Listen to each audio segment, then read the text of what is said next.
1 Corinthians 15:29. I'm sure you answered it 1,000 times, but I've never heard it. So what is the baptism of the dead?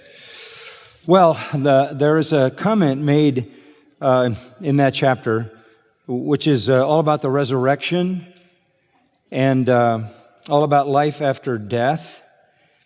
And the Apostle Paul writes and essentially says, if there's no afterlife, if there's no life after this life, then why are people being baptized for the dead? If the dead aren't raised, if that's the end, then why do people get baptized for the dead?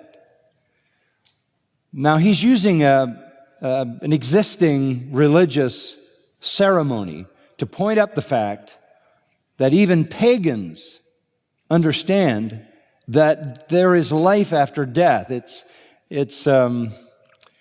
One writer put it this way: God has put eternity in the heart.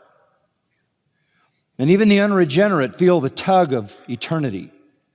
That's why among the Greeks, they put a silver coin in the mouth of anyone who died to pay the fare across the Mystic River into the next life. That's why the American Indians buried the warrior with his pony so he could ride in the next life.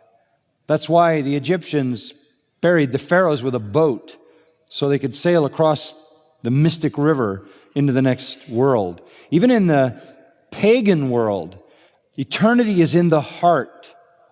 If you study the world religions, you will find universally the reality of an afterlife. Even the Hindu world, which believes in incarnation, doesn't believe death is the end, but there's another life and another life and another life and another life. And it doesn't mean that they're right about that, but that's in the heart. That death is not the end. That is the idea that you die and go out of existence is the default position, not the normal one for people. And so Paul is referring to the baptism for the dead, which he doesn't explain. The reason he doesn't explain it is because everybody must have known what he meant. It was a part of some very well-known religious ceremony and belief system, so he doesn't explain it. There was a dissertation done on this that had 40 suggestions as to what it could mean. 40.